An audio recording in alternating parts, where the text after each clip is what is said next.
김어준의 뉴스공장.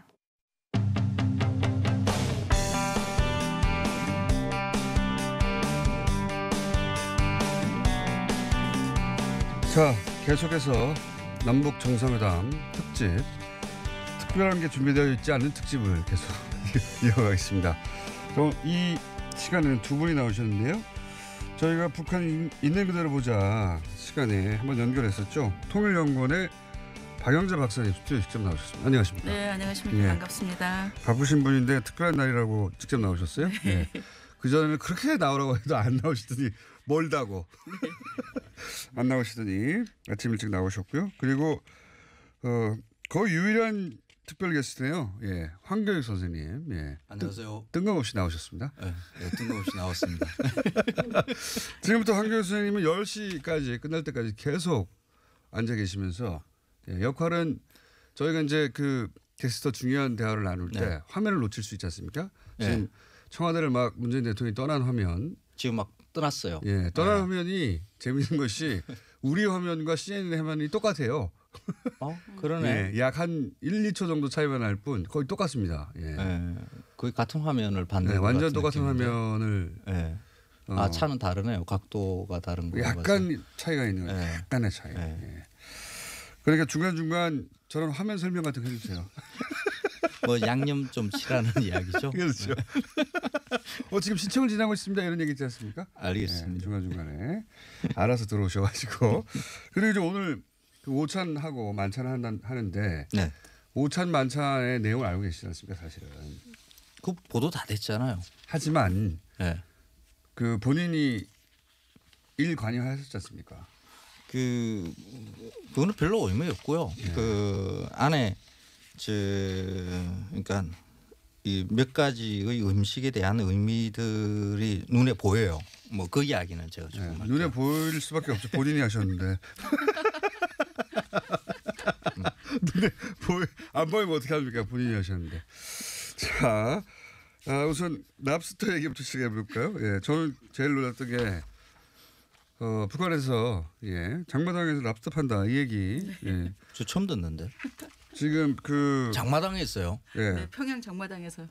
랍스터를 판다지 않습니까? 아니, 그러니까 장마당은 안 파는 게 없다의 의미의 랍스터까지 판다라고. 장마당이라는 것은 그 북한 그 서민들이 유용하는 데잖아요. 아니요, 북한에도 종합시장이라고 해서 국가가 인정한 시장이 있고 이게 이제 초기에 장마당으로 해서 발전했다는 거고요. 그냥 지방에 있는 지방 골목시장 같은 데도 있고 이래요. 근데 저희가 지금 주목하는 데는 종합시장이에요. 국가 시장 관리소가 있는 국가가 관리하는 종합시장을 시장을 직접 당에서 관리하기도 합니까? 당이 아니고 인민위원회. 그러니까 원래 그 내각의 상업성에 있는데 상업성에서 이 종합시장은 다 관리를 합니다. 그래서 그 시장 이용료도 내고 이익에 맞춰서 국가 납부금도 내고 그래요. 그러니까 시설 설비를 하고 다 칸막이를 다 이렇게 매대를 다 만들어서 그러니까 질서정연하게. 우리나라 같으면 뭐 마트 대형 마트 같은 그 정도의 야외 대형 마트 이렇게 생각하면 됩니까? 네, 그렇게 보면 됩니다.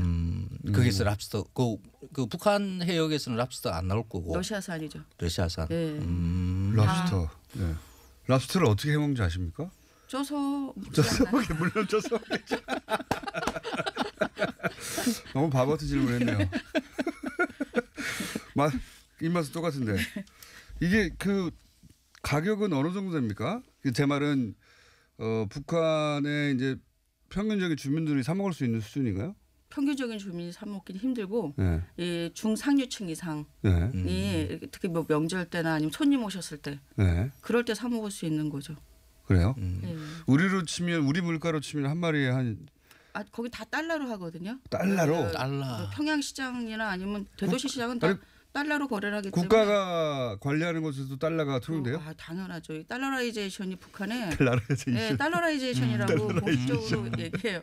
전 세계적으로 얘기해요. 그래요? 자국화폐 말고 원래 뭐 사회주의는 이중화폐를 운영하기도 했는데 이중화폐제는 아니더라도 달러가 거의 현금처럼 다 시장에서 뇌물도 다 달러로 줍니다. 아마 그 수입 물품이기 때문에 아닙니다. 그건 아니고 그건 아니고 이 달러가 상당히 보편화되어 있는 왜냐하면 이제 무역업이나 아니면 해외 송출 노동자들이 달러를 많이 가져와서 그렇죠. 평양하고 이제 뭐 평성 이런 대도시 시장은 달러가 중심이고 해산, 청진 뭐 이쪽에 중국이랑 가까운 데는 위안화가 많이 거래되고 그렇습니다. 그러니까 장마당에 물건을 예를 들어서 러시아로부터 사오려면 달러가 필요하니까 달러가 통용이 된다 이런 거네요. 기본적으로 달러가 통용이 됩니다. 그럼 그 평양의 주민들은 달러가 일정 정도 있겠네요, 다들? 평양은 다 있고요. 그래서 달러 보유액으로 상중 하충을 나눕니다. 그래요? 네, 그렇게 나눌 수가 있어요. 북한에 그러니까 과거 출신 성분으로 이렇게 뭐 할아버지 때부터 해서 뭐 핵심 계층, 동료 계층, 적대 계층 이렇게 나눴잖아요. 근데 이 2000년 이후에 이 돈주, 북한의 돈주라고 해서 신흥 부유층이 형성이 되고 이 각종 이제 개인 투자를 김정은이 허용을 했어요. 뭐 지방 공장이나 아니면 상업, 서비스업, 운송업 이런 데 개인 투자를 허용하고 건설업이 대대적으로 발전해서 다 개인 투자 허용할 때 그때 이 거의 달러로 많이 거래를 되는데 달러를 예를 들면 이제 최소한 $10,000 이상 가진 사람들 뭐 북한이 1달러가 8,000원 기준이거든요. 그럼 약간 8천만 원 정도 되죠. 이런 사람이 이제 상층. $10,000 이상 최소한 현금으로 보유하고 있는 사람들. 네, 그거는 은행에 제기를 못하기 때문에 이렇게 다 이렇게 장판이나 아니면 김일성, 김정일 초상화티에 이렇게 차곡차곡 이렇게. 초상화티까지는 모르겠지만. 아니 감추기 쉽게 위해서 그렇게 합니다. 그렇게 한다고 하더랍니까? 혹시 이렇게 가장 건들지 않는 곳이니까. 그렇죠. 북한 경제 활성화되는 게 그 부유층의 달러화를 이렇게 그렇죠. 밖으로 많이 끄집어내서 그 김정은 위원장이 한 역할 중에 장롱외화라고 장롱외화. 장롱외화는 우리도 오랫동안 있었습니다. 장롱외화는. 지금 문 대통령님이 광명북로로 지금 진입했다는 화면이 지금 떠 있어요. 바로 그런 역할입니다. 그런 역할 중간중간에 지금 마포 조금 위쪽에 광명북로 같아요. 근데 출근길인데 다른 교통은 다 통제를 해주는 건가요? 그렇겠죠. 설마. 그렇죠. 출근길에서는 저 위로 올라가는 거는 잘 안 막혀요. 그 위쪽에 그 파주나 고양시에서 내려오는 그 출근길은 밀리는데 위로 올라가는 거 위는 뭐 박사님, 그렇죠. 박사님. 요리 연구가가 그런 걸 어떻게 알겠습니까? 잘 아시는데. 제가 잘 알고 계십니다. 고양시에 살아가지고. 아니 그러니까 그걸 모르고 물어보셨잖아요. 그냥 우연히 안 겁니다. 이거는 저쪽은 잘 안 막힌다. 통제했겠죠. 설마. 아니 지금 남북 정상회담 하러 가는데 길이 막혀가지고 시간을 못 맞춘다 이러면 안 되잖아요. 통제 안 해도 시원시원하게 뚫려요. 아침 시간에는. 저게 이제 통일되면 이제 저 길이 막 막히겠죠. 아니, 오늘은 통제했을 거예요. 그래요? 그렇죠. 당연하지 않습니까? 남북 정상회담 가는데 출근길에 막혀서 20분 지각 이게 말이 안 되지 않습니까? 자 다시 돌아와가지고 중요하지 않은 얘기였고요. 자, 이 세 번째인데 이 얘기를 제가 좀 해봐야 될 것 같아요. 김정은 위원장을 우리가 잘 몰랐구나는 얘기를 참 많이 합니다. 뉴스공장에서도 하고 다른 방송에서도 많이 하고 미국에서도 합니다. 다들 하는데 오랫동안 이제 북한을 연구하신 분으로서 김정은 위원장의 어린 시절부터 뭐 영어를 잘한다 뭐 이런 얘기도 있고 그죠? 네. 어린 시절 스위스에서 그 보딩 스쿨에 다녔다는 거 아닙니까? 네, 5년간 유학했습니다. 5년간요? 네. 그리고 농구를 좋아한다. 네. 농구를 좋아하는데 로드맨 북한 여러 번 갔었죠. 그런데 만나면 직접 영어로 대화한다. 뭐 이런 얘기도 있는데 맞습니까? 네, 스위스가 원래 영어하고 독일어 두 개 언어를 공용으로 씁니다. 그래서 학교에서 영어를 하기 때문에 영어를 기본적인 잘했다고 능력은 될 거라고 보여집니다. 5년 정도 있으면 어린 시절이니까요. 게다가 그렇죠. 그 영어 독일어를 한다고 보고 스위스에서 사실은 불어 이태리어도 가르치거든요. 학교에서는. 그렇죠.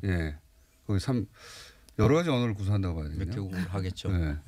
사람 개인 능력에 따라 차이는 있지만 영어는 그러니까 로드맨과는 그래서 영어로 대화를 나눴다 뭐 이런 얘기를 제가 들은 적이 있는데 기본적인 대화는 할 수 있을 겁니다. 기본적인 것만 할 수 있는 것은 아마 입맛도 좀 국제화돼 있을 거예요. 그 유명하죠. 치즈. 그래서 스위스 치즈 공장 세웠잖아요. 에멘탈 치즈 좋아한다. 스위스 공장을 스위스 치즈 공장을 세웠어요. 스위스 치즈를 너무 좋아하고 김정은 위원장이 네. 북한의 스위스 그 치즈 그 명칭인데 그 치즈를 만들 수 있는 기술을 배워와서 공장을 세웠다는 얘기가 그 정보가 있었습니다. 와인도 참 좋아한다고.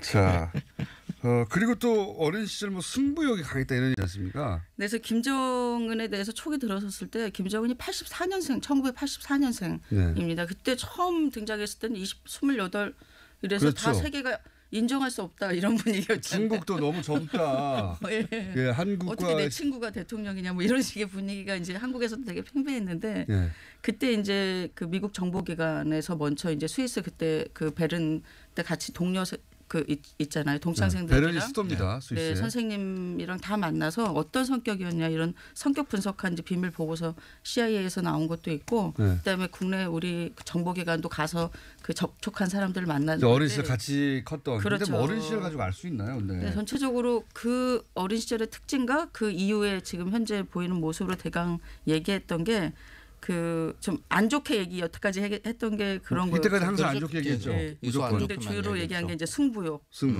과시욕, 과시욕, 대담성, 폭력성, 충동성, 조급함 이런 6대 특징이 이제 제가 쫙 분석해 보니까 나온 겁니다. 과거에는 주로 나쁜 쪽으로 얘기했으니까. 근데 실제 이게 보면 거꾸로 보면 사실 승부욕이나 대담성은 이건 최고 지도자가 갖춰야 될 또 덕목이지 않습니까? 그렇죠. 뭐 승부욕 있어야 되는 거죠. 그거 없으면은 네. 못 살아남습니다. 그렇죠. 최고 지도자로. 또 가시욕은 사실 가시욕은 좀 대중성입니다. 또 지도자가 보면 가시욕을 다르게 보면 대중성이 있다는 거고 그다음에 조급함은 또 판단력이 있다라고 해석이 가능하고 맞습니다. 또 즉시 결정해 이런 거 아닙니까? 과감한 결정. 또 폭력성은 또 강인함 또 이렇게 해석이 가능한 거고. 강인함.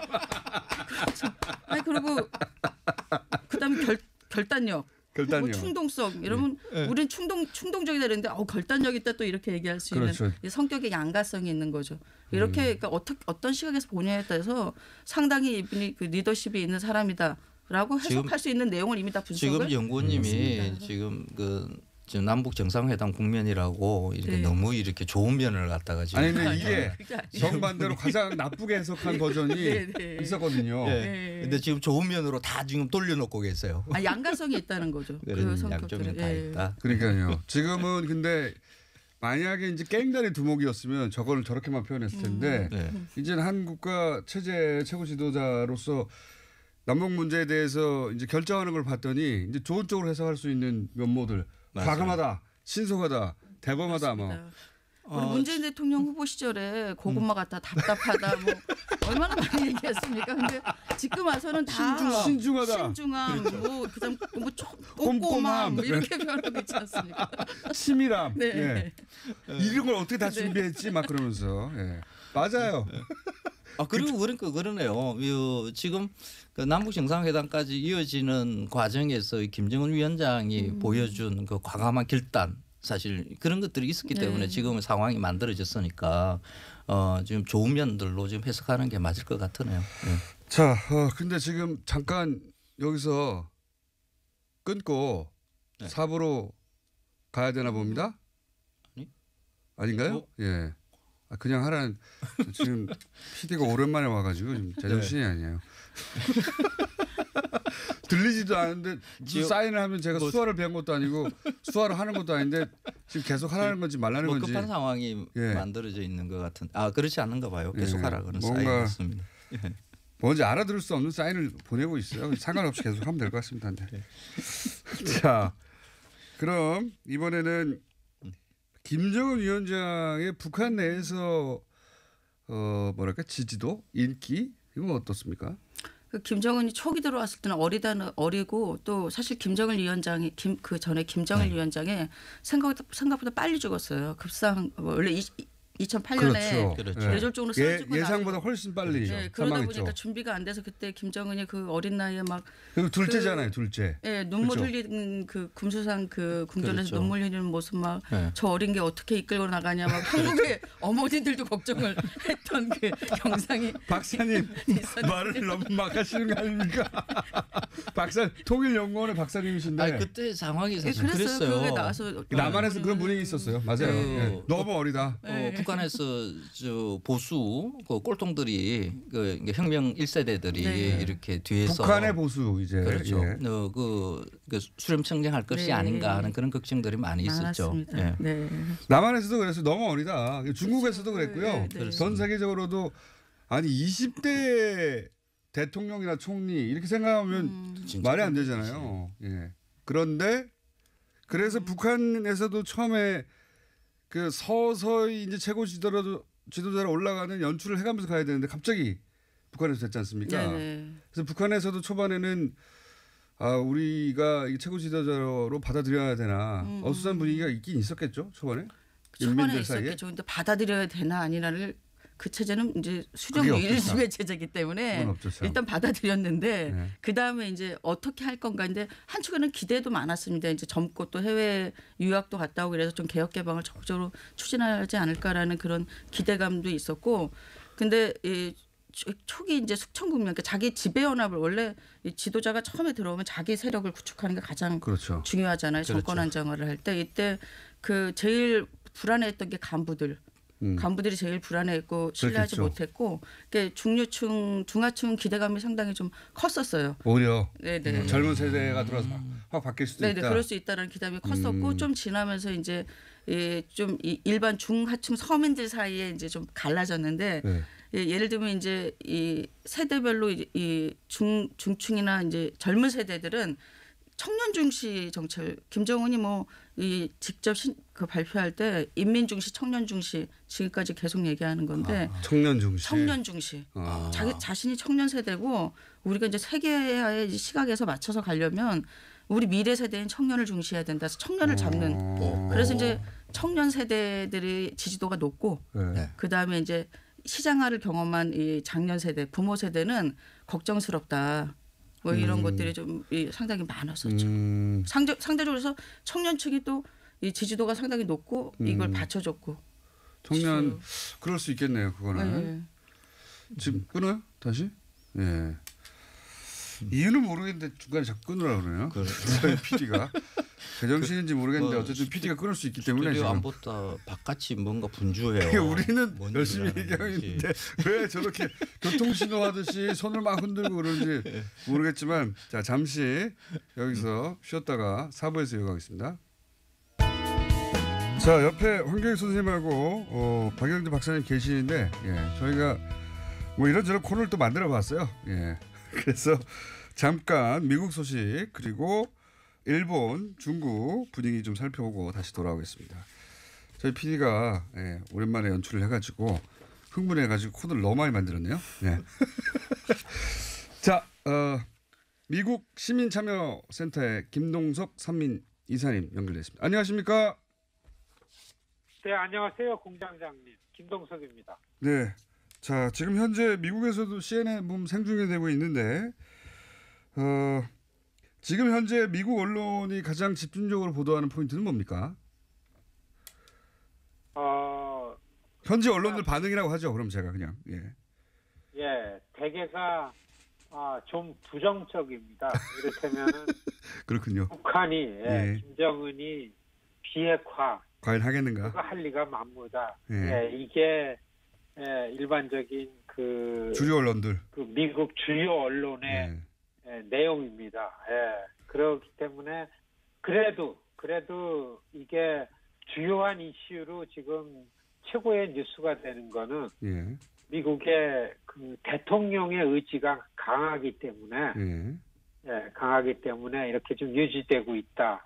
이게 맞습니다. 맞는 설명이 되겠습니다. 그러니까 주류 언론과 트럼프 사이에 서로 이 대결 국면은 여전하고 지금 트럼프가 주도하는 이 북미 정상회담이 제대로 되겠느냐 하는 주류 언론의 어떤 삐딱한 시선 이게 지금 현지 언론 반응이라는 거죠. 그렇습니다. 그렇기 때문에 저는 그 이를테면은 한 20-30명 되는 워싱턴 DC 내에 한반도 전문가. 트럼프 대통령이 되면서 이러한 그 전문가들이 무장 해제됐다. 이렇게 해서 틀린 말이 아닙니다. 그러니까 가끔 한국 주류 언론에 이렇게 미국의 한반도 전문가들의 의견이 나오는 거를 보면서 좀 그런 생각을 했는데요. 오히려 지금은 현장에서 현실적으로 돌아가는 그거를 근거로 얘기하는 게 맞는 얘기고 그런 걸 기본으로 분석해서 나오는 전망이 정확한 전망이다. 이렇기 때문에 여하튼 간에 미국에서의 뭐 대통령이 현실적으로다가 트럼프 대통령이 김정은 위원장과의 만나는 거 그렇게 해가지고 뭔가 미국과 북한 간에 새로 뭔가 풀어내려는 의지가 강하기 때문에 그게 현실이기 때문에 거기에 집중해서 모든 거를 예측하고 예상해 봐야 된다. 이게 맞다고 봅니다. 알겠습니다. 여하간 현재 미국 주류 언론들이 미 대선 때부터 가져왔던 트럼프에 대한 비토 정서를 여전히 유지한 채 북미 정상회담에 대해서 트럼프 대통령 같은 부족한 대통령이 과연 이 일을 제대로 해내겠냐 이런 분위기가 아직 여전하다는 거죠. 근데 이제 그런 전망 속에서 대통령이 돼버렸어요. 주류 언론들은 대통령 절대 안 된다고 그랬었는데. 자, 그렇죠. 예. 네, 그게 미국 주류 언론이 트럼프 대통령에 대해서 틀린 겁니다. 그죠? 이거 한 가지만 더 여쭤볼게요. 저희가 시간이 길진 않아서. 미국에서는 장소는 어디로 전망이 되고 있습니까? 최근에 사실 그저께입니다. 24일 날 트럼프 대통령이 얘기한 거는 뭐 날짜도 아주 부정확한데 네. 한 4-5 곳이 정상회담 장소다 이렇게 얘기했지만은 가장 최근에 그 외교 전문가들 얘기는 북한은 평양 아니면은 몽골이다 이렇게 얘기하고요. 미국 쪽에서는 싱가포르를 선호하고 있다. 이렇게 되는 게 슬슬 공개적으로 뉴스로 나오고 있습니다. 여하튼 간에 장소가 어디가 되는가 이것도 문재인, 김정은 이 정상회담의 결과로 인해 가지고 정해지지 않을까 이런 게 이제 그 전문가들의 예상입니다. 알겠습니다. 오늘은 짧게 여기까지만 하겠습니다. 감사합니다. 네, 안녕히 계십시오. 네, 미국 시민참여센터 김동석 상임 이사였습니다. 자, 황 교수님 지금 안내해 주십시오. 지금 문재인 대통령님이 지금 파주 자유로로 지금 진입을 하셨고요. 네. 그 자유로 입구 쪽에서 시민들이 나와서 평화 새로운 시작 뭐 이렇게 들고 플랜카드 들고 막 이렇게 뭐 환영 막 이렇게 CNN도 똑같은 화면이에요. 시민들이 저기가 이게 차 대기도 곤란하고 이렇게 진입하기가 좀 힘든 데거든요. 저기 시민들이 새벽부터 이렇게 나왔을 것 같은데 정말 교통에 관한 정보는 그다지 신빙성이 있는 것 같지 않아요. 보니까 아까도 통제 안 했다고 하시는데 잠시 통제 있었겠죠. 저쪽기는 원래 그 아침에 호응해요. 개성까지 가는 게 한 30분 걸린다 그러더라고요. 한 20여 킬로 되는가 봐요. 자, 이제 그만 얘기하시고요. 자, 그래서 김정은 위원장의 물론 여기서는 그 공식적인 지지율 조사를 안 하죠. 북한에서는 안 하는데 안 하는데 이제 뭐 탈북한 분들이라든가 이렇게 분위기를 보면 젊은 세대는 당연히 김정은 위원장을 초반부터 좋아했겠네요. 네. 최근에 김정은 위원장의 그러니까 제가 1년 전쯤에 들은 이야기인데 그 북한 연구하시는 분한테 우리가 생각하는 것보다 김정은 위원장이 인기가 좋다 북한에서 그런 얘기 들었거든요. 그 예를 들면 한국에서 그 숙청 장성택 뭐 고모부를 죽인 뭐 폐륜화 같은 세계적으로 막 이럴 때 우리 보면 아주 위험하겠다 이렇게 생각을 했잖아요. 북한에서도 저거 유지되겠나 뭐 이런. 근데 북한 주민들은 이 대대로 김일성 때부터 그랬어요. 이 관료주의, 이 간부들의 기관본위주의. 그러니까 원래 기관본위주의라는 게 뭡니까? 자기 기관을 중심으로 모든 걸 한다는 거죠. 우리 그러니까 부처 이기주의. 부처 이기주의. 기관본위주의라고. 그다음에 안면주의가 이제 그 연줄로 모든 걸 한다는 그걸 안면주의라고 합니까? 안면주의. 뭐 이름 알아놔야 되겠네요. 이걸 계속 비판을 했었어요. 김일성 북한에서도 안면주의, 기관본위주의. 그렇죠. 그게 대대로 있었는데 그런 걸 굉장히 싫어했다. 수령님이 그걸 계속 비판했어요. 김일성. 예를 들면 이제 김일성부터 김정일 계속 그 인민들 앞에 그러니까 이 간부들의 문제인 거예요. 마치 이 최고 지도자는 그럴 뜻이 없는데 이 중간 간부들이 자기들 먹을 알이라고 그러거든요. 먹을 알이요? 먹을 알. 뇌물을 고익이라고 하고 이게 먹을 알 있는 자리에 이런 데가 이제 돈이 되는. 확 와닿네요. 네. 먹을 알. 네, 먹을 알을 챙긴다고. 여기서 알은 계란 할 때 그 알. 알맹이죠. 알 핵심이죠. 거기 또 친한 관계. 알맹이에요? 그 알 뭐 핵심이라고 보면 알쌈이라는 말도 있어요. 알쌈이 관시라고 생각하면 우리 알쌈이다 이러면 우리는 진짜 친한 친구 보증을 서줄 수 있는 친구. 알쌈이? 알쌈?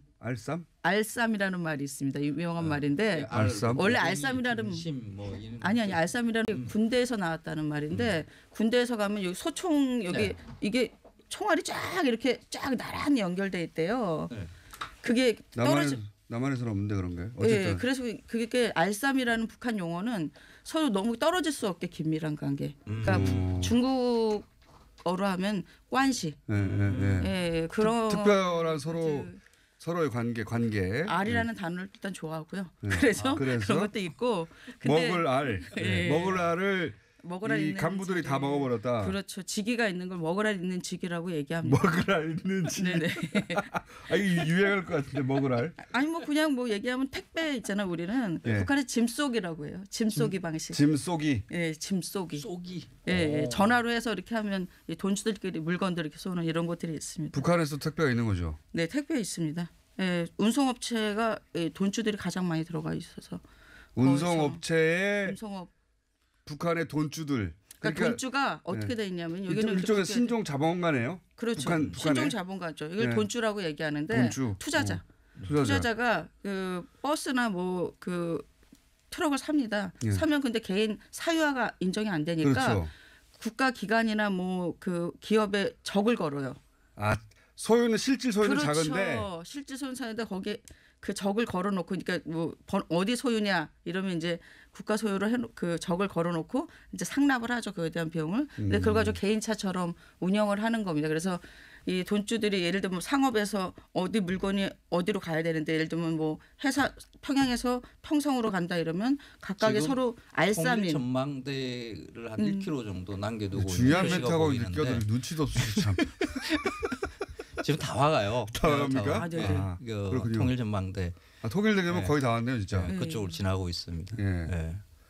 잠시 조용해 주시고요. 그러니까 돈주들이 전화를 해서 예. 어디 물건이 어디로 필요하다 이러면은 그 운송업체 끼고 운송업에서 그 택배 그 해서 그쪽에 이제 우리 그 창고 같은 게 있는 데나 물류창고에다가. 예, 물류창고가 있는 데로 그러면 옮겨서 개인이 가거나 그런 물건을 배달할 때 예를 들어 상점에서 갖다 줘 그러면 그게 됩니까? 그럼요. 음식도 다 배달됩니다. 배달 음식이 요즘에 아주 평양에서 배달 민족이잖아요, 우리가. 네, 맞습니다. 배달 음식 배달에 대한 비용은 어느 정도 됩니까? 그러면? 1달러 정도. 네. 1달러. 비싸네요. 달러로 내요. 네. 네. 1달러 내면은 거의 그 평양 전역을 다 커버합니까? 그럼요. 그거 그리고 우리보다 뭐 싼데요? 네. 이 빨래 이런 거 세탁소도 발전해서 1kg당 1.5달러. 빨래. 네. 세탁업. 세탁. 그것도 상당히 비싼데요. 아침 배달 이런 거 있어요. 아침 배달. 당연히 하죠. 아침 저녁으로 먹고 살아야 되니까. 아침 배달이 돼요? 네, 전화하면은 바로 그 시간에 맞춰서 갖다 줍니다. 근데 우리가 왜 이런 사실들을 잘 모르고 살았죠? 그러니까요. 알려주지를 않으니까 통일용법만 알고 있었어요. 북한이 갇혀 있었던 게 아니라 네. 우리 남쪽이 북한의 정보에 대해서 완전히 갇혀 있었던 그런 것 같아요. 면이 진짜로 있는 게 저도 최근에야 그런 생각을 하게 됐는데 우리는 북한에 대한 정보가 자유롭게 유통되는 것 같지만 네. 그 거꾸로 북한이 남한에 대한 정보를 비공식적으로 더 많이 유통시켰더라고요. 예를 들어서 우리 북한 화면 안 보잖아요. 네. 근데 드라마 다 본다고 하니까 드라마 안에 나오는 우리가 살아가는 방식이나 그러네요. 주택이나 의식주가 거기 다 있잖아요. 예. 그러면 북한 매체 쪽에서 김정은 위원장 출발했다고 보도했다고 합니다.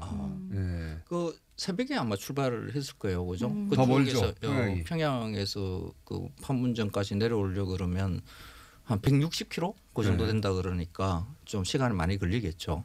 차로 오실래나? 기차로 오시나? 예.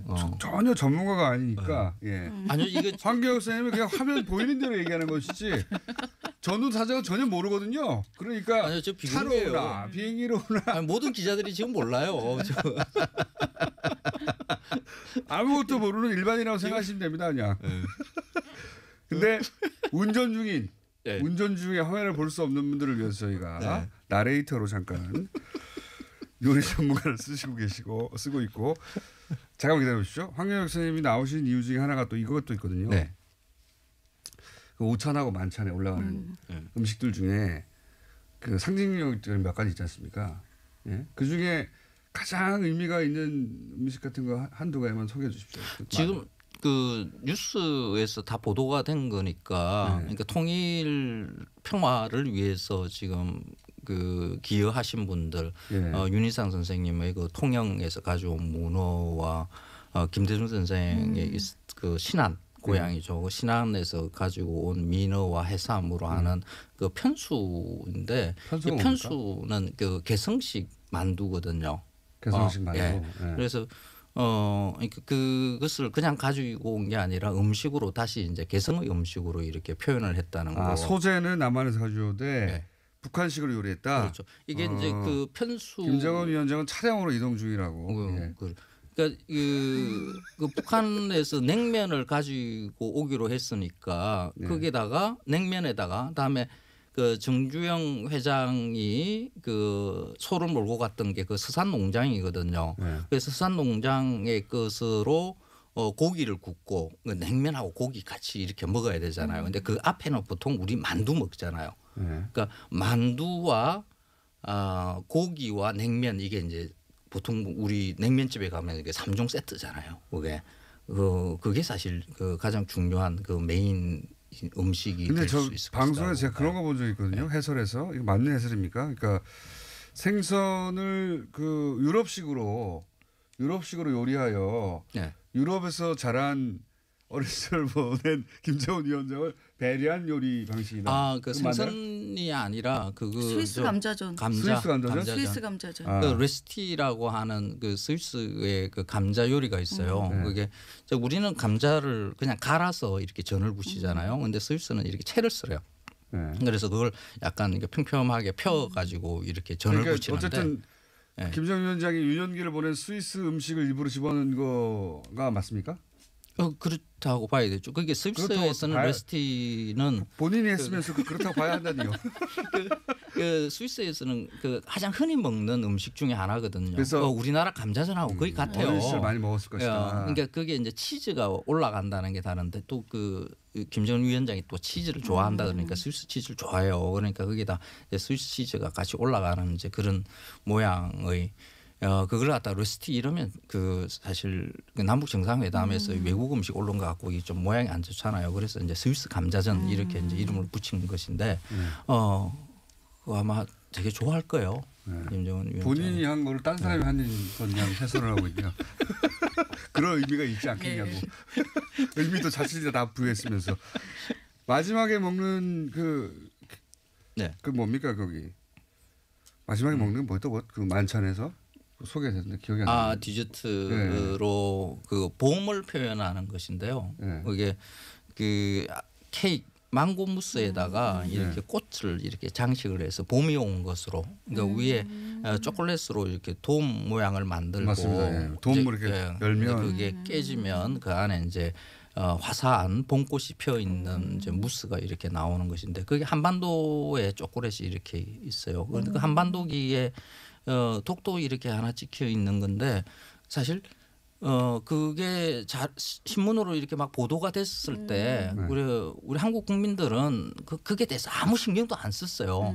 뭐 독도가 찍혀 있는지 뭐 어쩐지. 그런데 일본의 정치인들은 그게 보였나 봐. 그 조그만 게 그 잘 안 보이거든요. 사진으로도. 참 뭐랄까요. 눈치도 없고요. 독도 얘기할 때가 따로 있지. 참 쪼잔한 것 같아. 그러니까 지금 그렇게 해가지고 무슨 소리를 들으려고. 그러니까.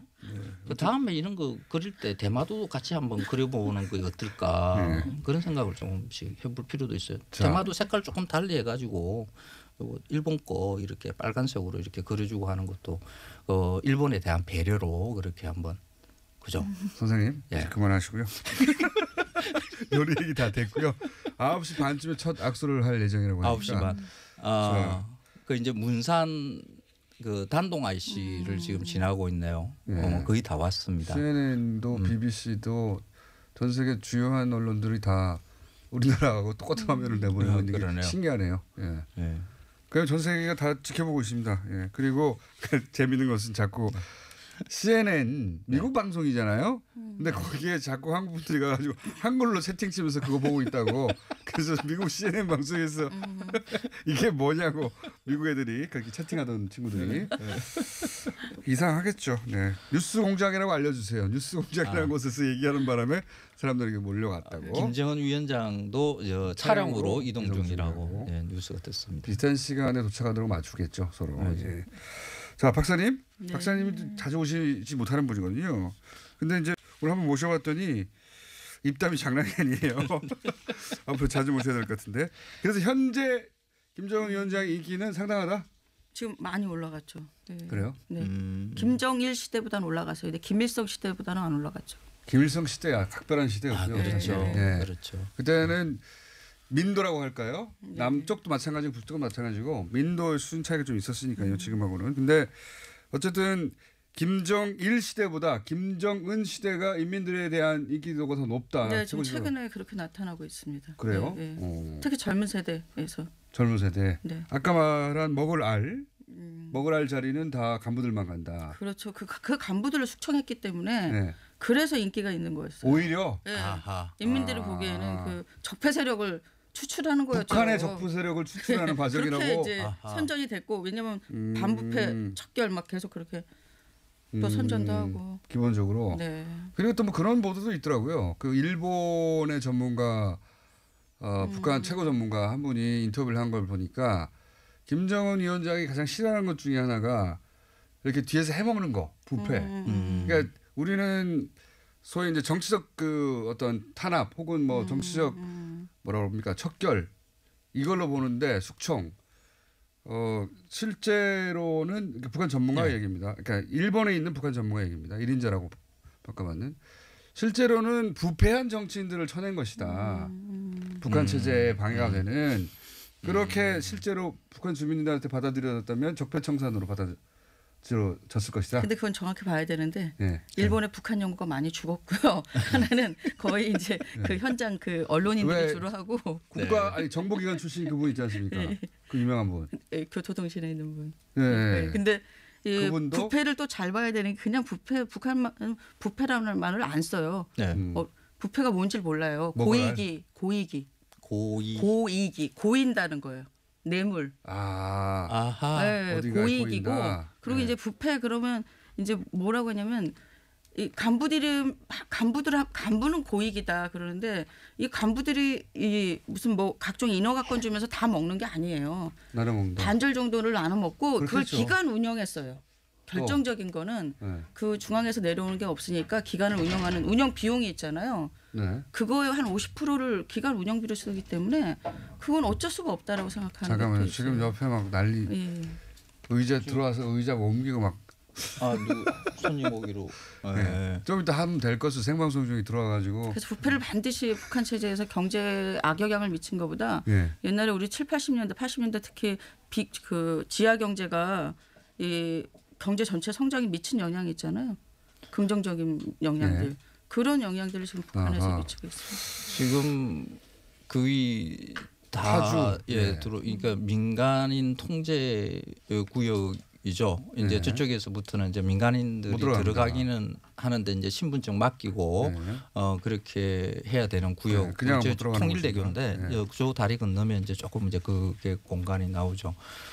거의 다 왔어요 오셨네요. 이제. 거의 다 왔고 CNN에서도 거의 다 왔다는 얘기하고 있습니다. 히스토릭 서밋 뭐 계속 쓰고 있어요. 예. 자, 지금 몇 분 남았죠? 대략 한 5분 정도 남았는데 그래서 김정은 위원장의 인기가 상당히 높다. 예. 그런 얘기고요. 이 코스는 어떻게 보십니까? 앞에 정동영 의원과도 그 얘기했는데 저도 사실은 일정 중에 요 얘기 단둘이 산책. 예. 단둘이 산책. 이거 굉장히 중요하다. 맞습니다. 박사님은 어떻게 보십니까? 제가 2007년도에 이제 그 쌀 지원단으로 북한에 원산 특히 원산에 갔을 때 그 민경연 간부들 거기 딱 3인 1조로 이렇게 맞이하는데 주로 이제 그 민족경제협의회 그 간부가랑 산책을 하면 어떤 얘기를 하면 주로 가족 얘기. 그래서 자식이 지금 컴퓨터를 배우고 있는데 컴퓨터에 너무 빠져 있다.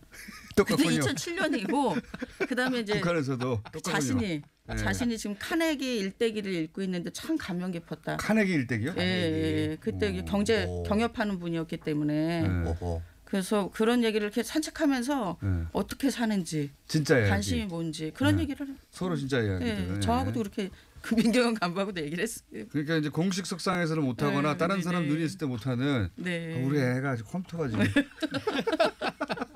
2007년에도 그랬군요. 네. 이제 두 정상은 그런 얘기는 안 할 거고요. 그렇죠. 예. 네. 그런 얘기는 안 할 건데 중요한 거는 저기가 저렇게 생겼군요. 지금 화면이 네. 지금 통일각, 예. 평화각 이쪽으로 지금 이제 화면이 넘어가고 있는데 이제 거의 다 도착을 했으니까 그런 네. 것 같아요.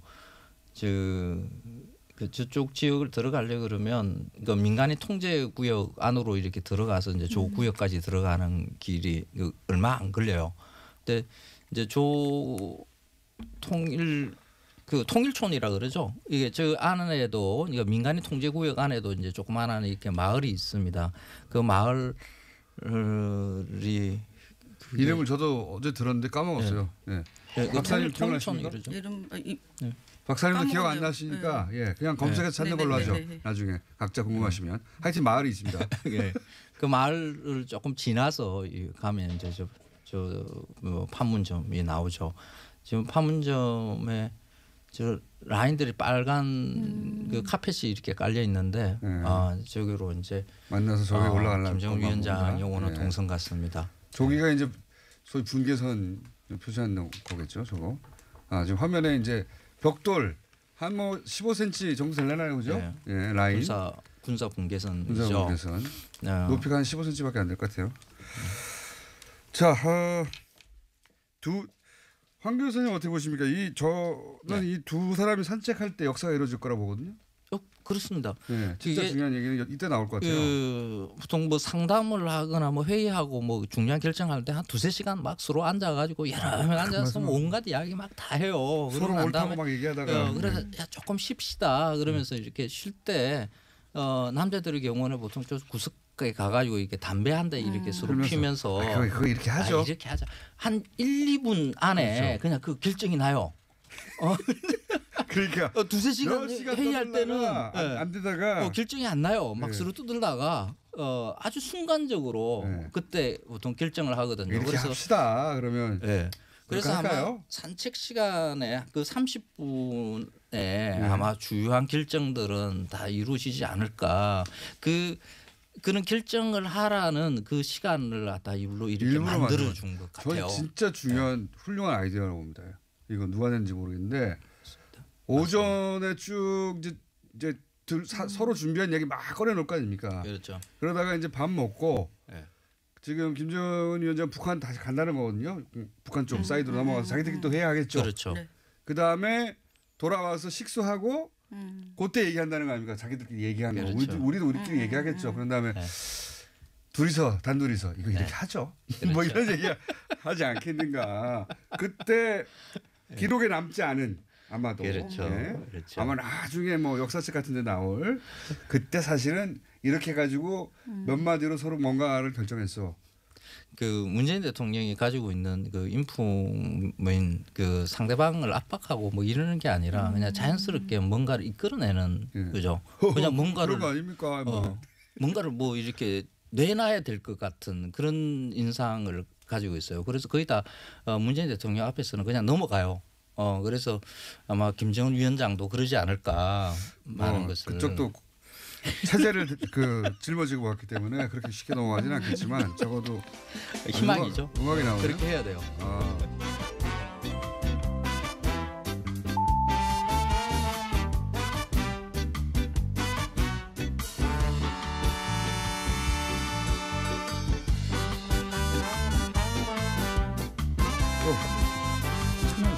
자, 오버가 바로 시작됐네요. 예, 정신이 없네요.